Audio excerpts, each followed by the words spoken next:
People of faith, let's talk about how to know or how to identify if Satan is,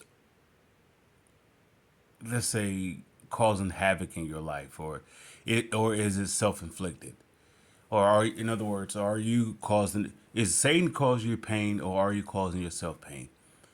Well, that actually is not a trick question. Is actually a is they're joint together. Satan can't cause us pain without our collaboration or our will to allow him to enter in to do what he's going to do. Now, Satan has a plan that we don't know, as well as God has a plan that we don't know. The difference is when it comes to God and his plan, God desires us to know his plan. God's plan is not to be separated from us. God's plan is to be included with us. When it comes to Satan, Satan does not want us to know what his plan is. Now, when it comes to trouble, let's say for example, if I have a you could say a small situation, yeah, it could be pretty large to me. It could be small to the general population. Yet, however, it's my personal trouble.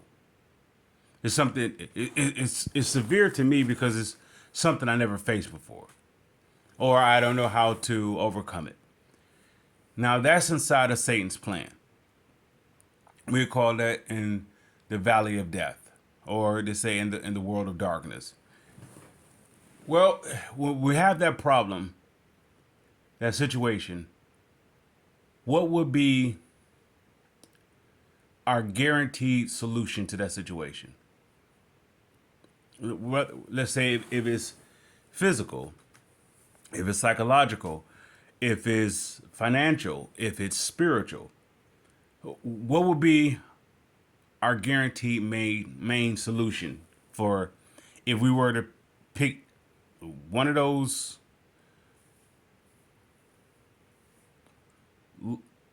one of those I don't know tiers where we could have the problem at? Let's say if it's physical, right? Let's start there. Let's say if we have a physical problem, what would be our guaranteed solution? Goes to the doctor. Doctor give us a treatment, medication, whatever, etc., all that, and the problem should go away, right? Now, what if the doctor fails? All right. What if the medication fails? What if the medication have complications? All right. Now, what is our guaranteed where there is absolute no failure in a physical, let's say, healing perspective? All right. And if we were to go financially, what is the guaranteed solution to that situation? Have the money, right? That would be, if we have the money is already spent. All right. Let's say, for example, if a bill is due, $100 bill is due. And the solution would be if I had $100. Okay. As the saying goes, $100 doesn't grow on trees. And to show how much a complete lie that is, the $100, the tree is the $100. So the individual was like, no, no, it's not. No, you think about the process of the tree producing $100. That's what you don't see. That's what you don't have in your hands or in your possession. Yet the tree is the $100. So what are we saying about that? If money if there's a need of money for the situation, then you already have the problem solved. Why? Because you just reveal what the problem is. The problem is not having the money. The problem is that something is stealing you from the money. Say, for example, if I have a gas bill that's due, the problem is not the gas bill. Why? Because the billing was accumulating over the course of 30 something days. So what was I doing in 30 something days? Right? What was I? I was creating the problem. Right? The creating the problem is not using the gas. Creating the problem is that in the midst of the gas being used, what am I personally doing? If I'm saying I'm working, right? then I'm working towards paying the gas bill. Problem solved. If I'm not working, then what am I doing? I'm idolizing. As the saying goes, an idle mind is a what? Devil's workshop. So more likely I'm meditating or I'm going inside of the mind of Satan. Well, now the problem, now while I'm in the mind of Satan, while I'm in the mind of Satan, the problem now is escalated bigger than what it is. What does that mean? It's escalated past the point that is resolved. Now it becomes to a point that it's impossible for it to be resolved. That's a mindset. That's what an idle mind is. So if you were to go in the Old Testament of the Bible, when God is talking to the children of Israel about idolizing, that's the whole point of idolizing. You don't see, you become the problem. You don't see the problem coming. You become the problem. So in other words, idolizing is in other words, to say it, is say you become extremely arrogant. When you idolize, you become extremely arrogant. Say if I'm focused on the individual as a God living example of something. Say for example, if I were to look at my parents, and my parents in my eyes can do no. If this is the scenario, if I were to say my parents in my eyes can do no wrong, I'm idolizing, right? Now, the moment that they do something wrong, what happens to me? I fall to ruins, right? Because I put them on I put them on a platform that they can't live up to. It's called perfection. Now, when it comes to idolizing, the missing ingredient of idolizing is perfection. The individual who I'm looking to be this perfect image can't fit it. So this is why God frowns upon idolizing. It automatically is going to cause the individual to fall to ruins. So to actually get us to the place where we don't get caught up in idolizing, what is the solution? We have to find out what God very specifically desires for us to do. As we could say, generally, as a collective, individuals to come together, that's one thing. Yet, more specifically, you as an individual, what does God desire for you to do? It's not to idolize. Let's say, for example, let's continue that by saying, let's go here in this area. Another way the enemy gets us inside of this darkness, to make idolizing more effective, we have to be put up under a spell. Now, before witchcraft takes place, before the seance and conjuring up different darkness and different spells and whatnot, before that becomes actual, the mission or become actual, let's say the choosing, if you will, idolizing has to take place. Well, if I'm looking at an individual, let's say if I were to look at an entertainer or a celebrity, and I were to say, wow, they got it made. What did I just say about me? I put myself in complete comparison to them up under the submission to how they are.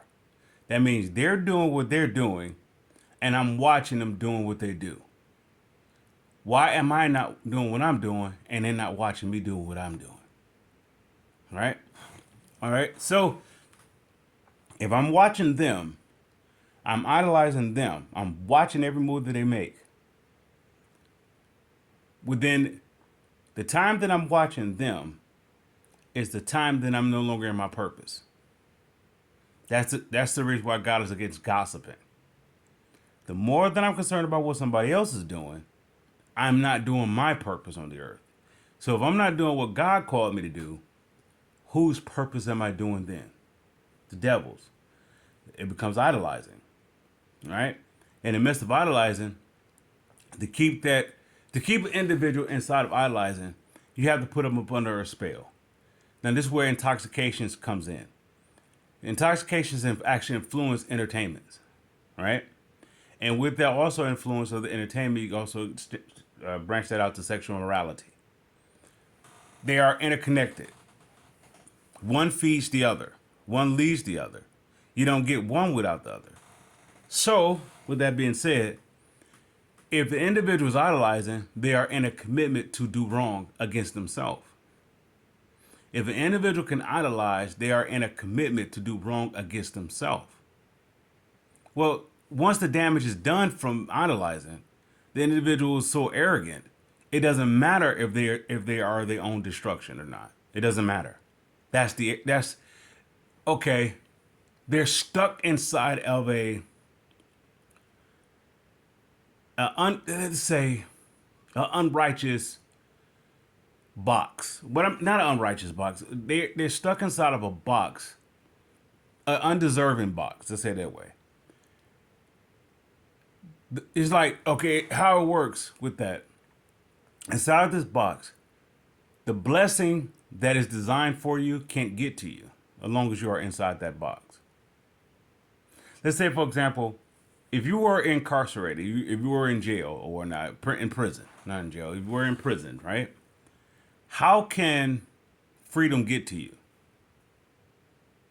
How can freedom get to you? Right? And we're talking about physical, where you can go outside anytime. I mean, just the general freedom. You could do whatever you want. How can that get to you inside of prison? That's what the prisoners is really, really, it's the main focus. How can I get free? That's the whole point of the prison, is to take you away from the freedom. So what are we saying about that? We're saying if you're inside of this box, inside of this idolized box, now this idolized box, let's say if you're inside the arrogance of the box, right? How can the blessing get to you?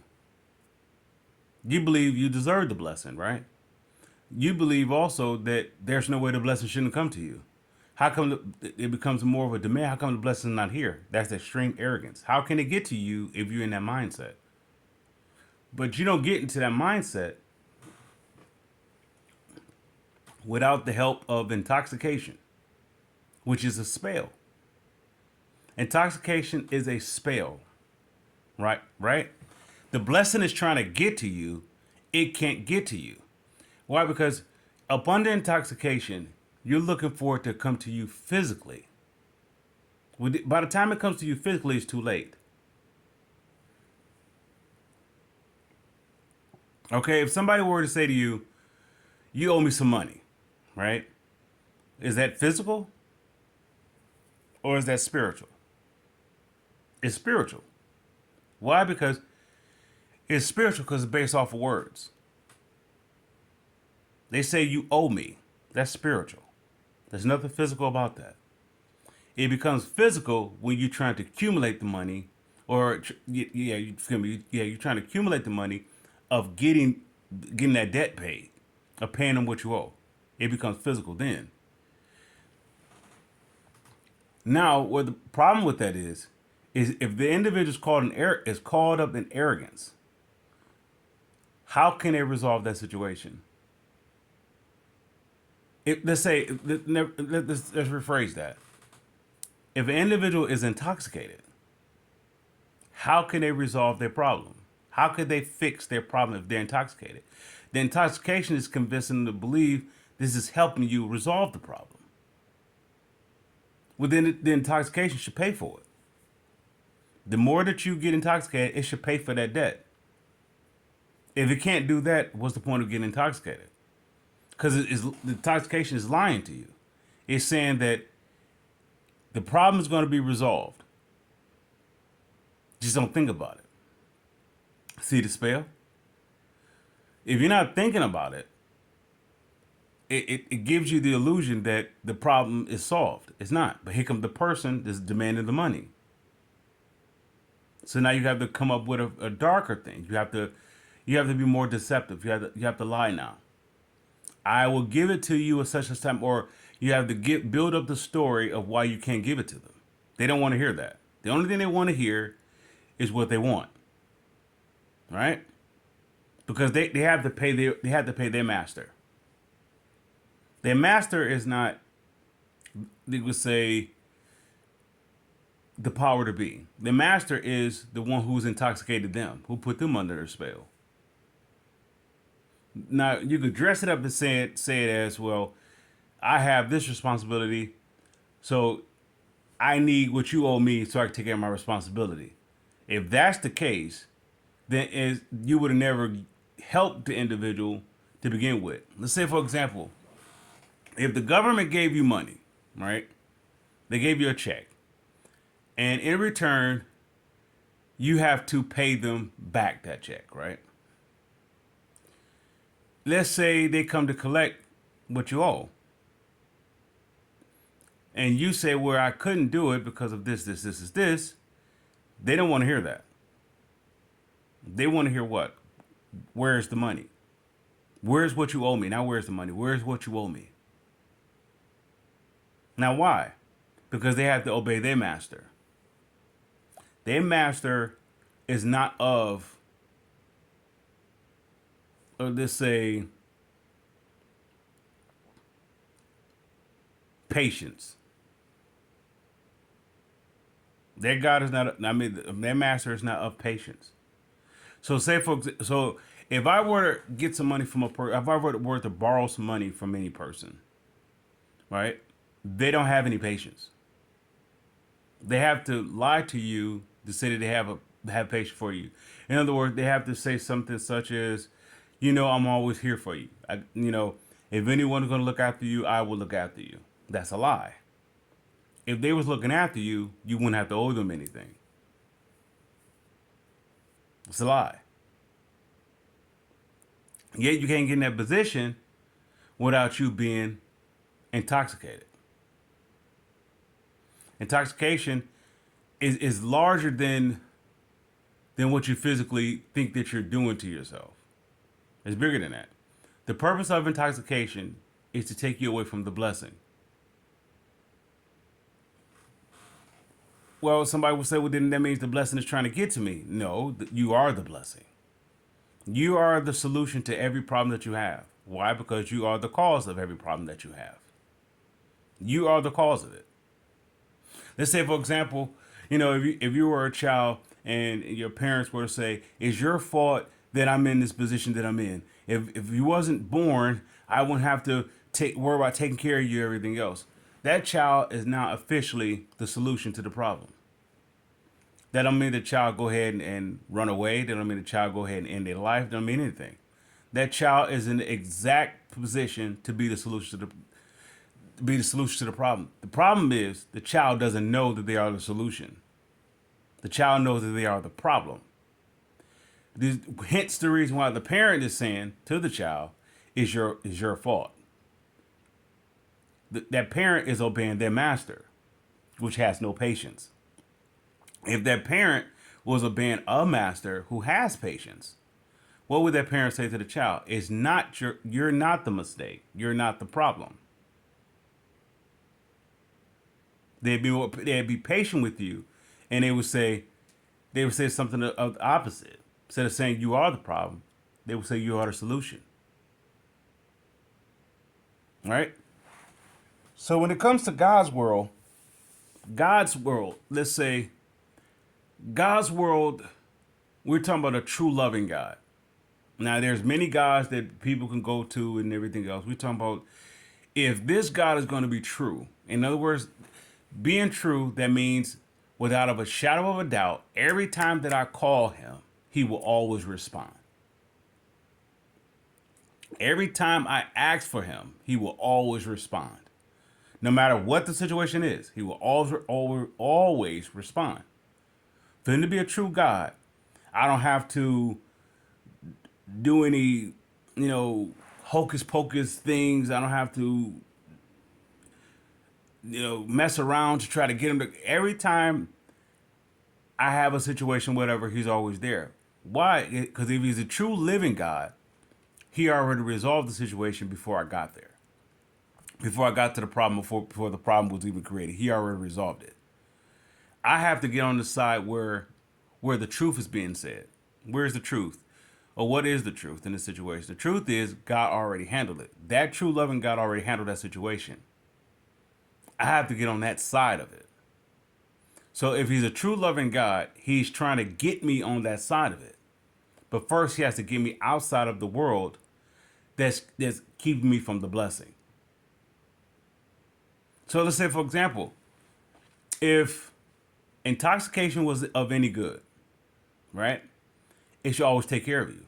You should never get physically sick or physically unhealthy. You should never be psychologically unpeaceful, right? I don't mean quiet. I mean peaceful. Peaceful means that every situation is already resolved. Otherwise, the situations come to do what? To steal your peace, which is the point. Was the point of Satan?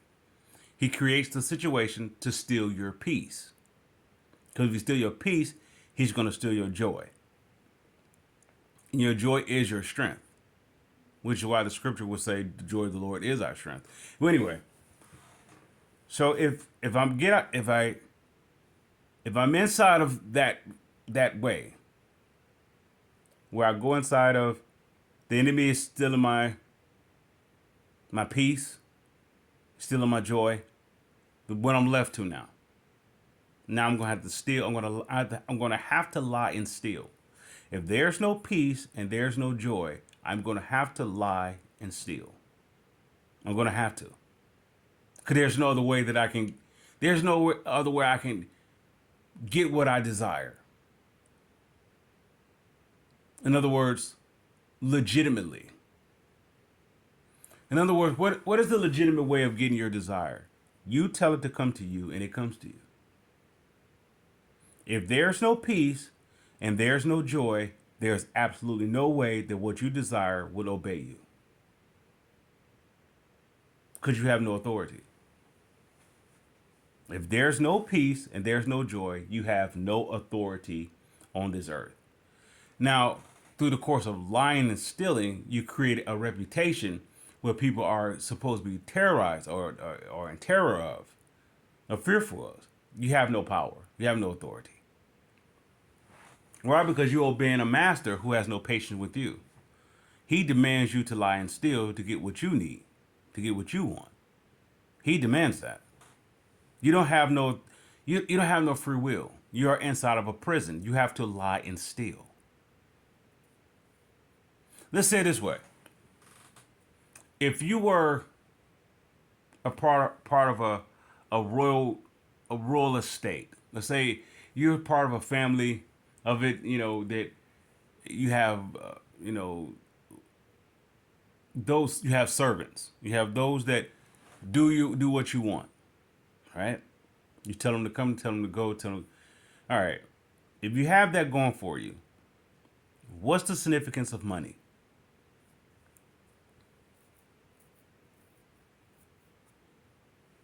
They're not serving you for the money. They're serving you because you have the power.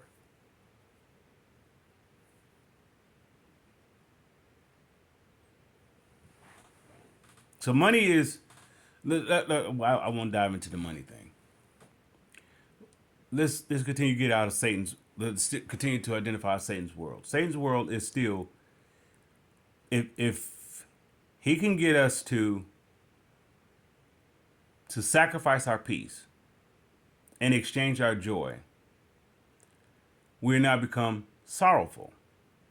We become mourners. We become those who are sad and depressed. We become those who has no hope, or we don't see the very best for us. So if I'm in that situation where I have a problem, and my problem's getting the best of me, where I have no peace, is all around me.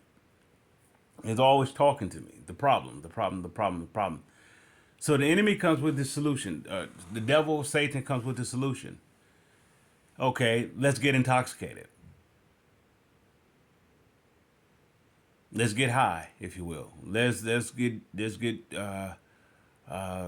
drunk or whatever that it is. Let's do this as a solution. But why is that a solution? So you won't be the solution. Why? Because if you are inside of God's world, you would say to the situation, be moved, be handled, be resolved, be fixed, and it would obey you. Simple as that. The individual who's not inside of God's world would say that doesn't work. Well, how can it work? You're serving a master. You're serving a master who's up under a world none of that applies to. Of course, it's make believe. You're in a world that's on the opposite of that. You have to go by what you see, but what you see, you have to go by. You have to go through a system. You, once again, it's like you are in need of $100, and you have a person that say, "Well, money doesn't grow on trees." That's an absolute lie, because the money is the tree. If you get the tree, you got the money.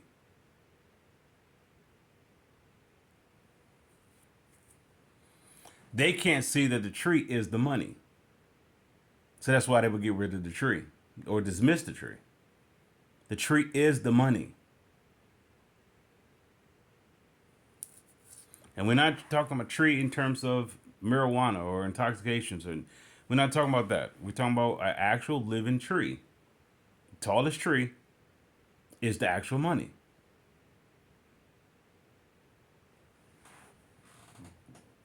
It's just me. So, what does an individual do in that world? Once they're inside of Satan's world, they it's impossible for them to see that they're inside of Satan's world.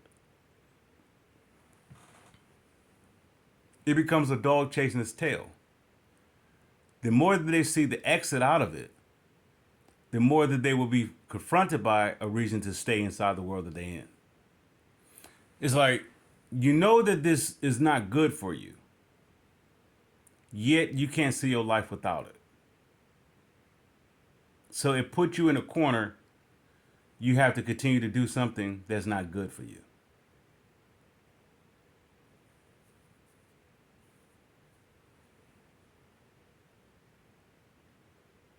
You have to continue either to associate with someone or something that's not good for you because you don't have another option.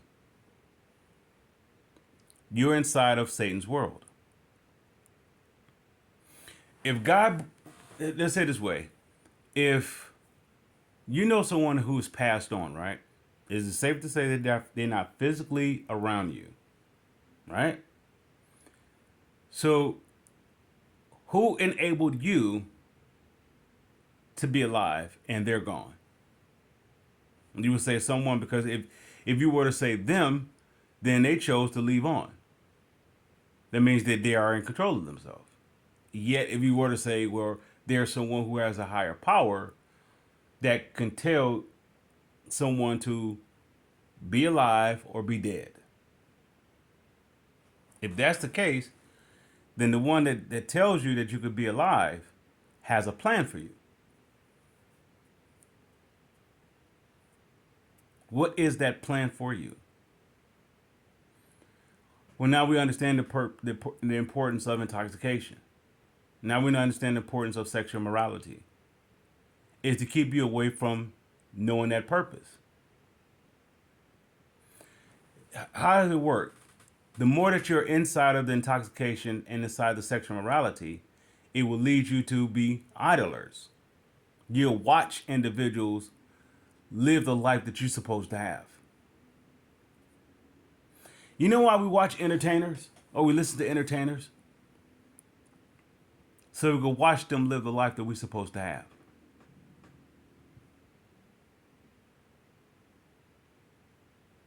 You, you're going to run across an entertainer that has the gift that you have. And you're going to watch them utilize a gift that was rightfully yours. Or you're going to watch them have the outcome that's rightfully yours. So why is it that they have the outcome and you don't have it? The intoxications, sexual morality robbed you to make you an idler, to watch them live the life that you're supposed to have. So now your life becomes talking about what they're doing with your actual life. You get you you're gonna find you will find an entertainer, whatever, that's exactly like you. Am I saying that you was called to be an entertainer? No, I'm saying the very self same problem that you will have, the very self same problem that you will have with them, is actually the self same problem that you are having with yourself. They have your gift. I mean, forgive me. They have your outcome. This is the reason why a person can complain. It's why reason why a person can gossip. Because you're looking at someone who's living your life. Let's say if I were to have a complaint about my neighbor. My neighbor, let's say, is not looking at the sky the way that I look at the sky. See how miserable I have to be? I'm watching them look at the sky. And then I'm going to speak about them looking at the sky. If I know anything about my neighbor watching the sky, what am I doing with myself at that time? I'm outside of my purpose. So I'm idle watching, idling, or I'm idle. I guess you could say idle, idle watching. I don't know. When I could be focused on doing what God asked me to do. Instead, I'm listening to the devil tell me to get away from God's plan for me.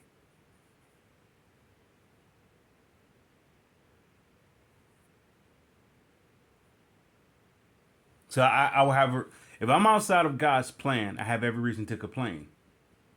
Why? Because I become the problem.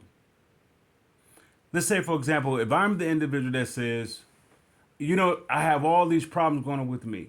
There's not one problem that you have in front of you you cannot say that you didn't create.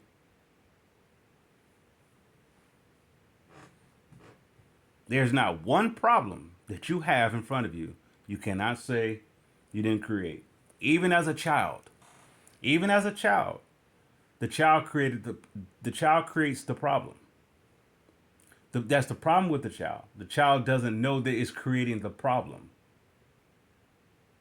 That's what gives the child, say, a free pass, if you will. The child is a child. It doesn't know enough to know that it's creating the problem. But if I'm an adult and I have problems, I haven't stopped being a child. If I'm an adult and I have a problem or I have problems, that means I haven't stopped being a child. It's a guarantee. If you have a problem, you are the one that's creating the problem. Very specifically as an adult. Even as a child, you are creating the problem. Now, if you're not creating the problem as a child and the parent says you are the problem, now who is the problem? The parent. They have to shift the blame. They have to shift it. They have to pass it on to something else of innocence. We understand it, but God, that child will now become the solution. That parent can no longer be the solution because the parent has put the blame on the child. However, if I am the child and I create the problem, then I'm responsible. If I'm an adult and I have problems, I am creating the problem because I haven't stopped being a child. Child has nothing to do with so-called age. Age is of the dead. If I were to say that I am 200 years old, that's pointless. That's pointless. It's pointless. That is pointless. If I were to say I'm 200 years old, as in that's supposed to be some form of validation, that's supposed to be some form of accomplishment, it means nothing. It means absolute nothing. If I'm still doing the same mistakes that I was doing when I was in my 20s, 30s, 40s, 50s, 60s, 70s, 100, 150, 175, and I'm 200 years old, and I'm still doing the same thing over and over and over and over, how did I become an adult. If I'm still doing the same thing that's hurting me, or in other words, if I'm 200 years old and I have problems, I'm still continuing to doing the same thing that's hurting me. How have I become an adult? I'm still behaving like a child.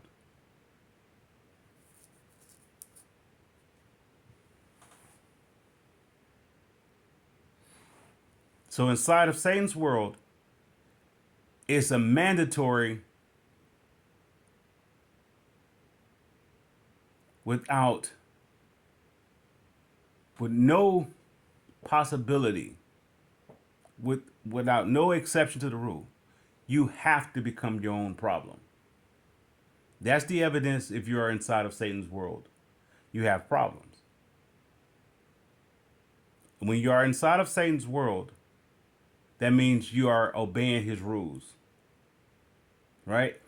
And if you are obeying his rules, that means you are disobeying the true loving God rules for the blessing to get to you. So now you become the cursing because you listen to Satan's rules. If you have problems, you are listening to someone who is having you to create, or excuse me, you are listening to someone who is making you be the problem.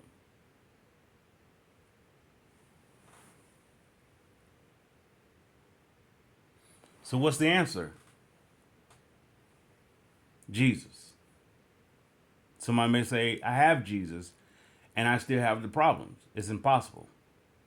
It's impossible to have Jesus and have the problem.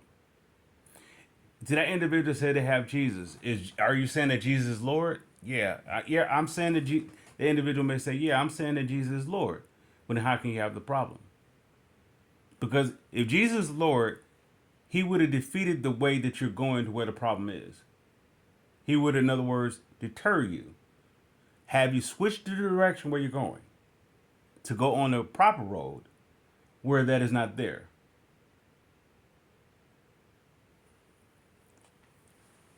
Now, if you're following some other God or some other teaching or some other prophet or some other, knowledge within that, the knowledge itself or the teacher or prophet or whatever that you're getting is the problem and is leading you to the problem. In other words, the problem that they're leading you with or leading you on is dead. Let's say it this way. If you have a problem and you get intoxicated, does intoxication resolve the problem? So that means once you're done getting intoxicated, that problem should never be there. Ever again. If that's not the case, then intoxication is there to cause the problem. To have you up under the influence to believe that the problem is resolved, but now you become the problem. After that, you're going to create an additional problem. It's inevitable. You have to do it. You have to obey your master.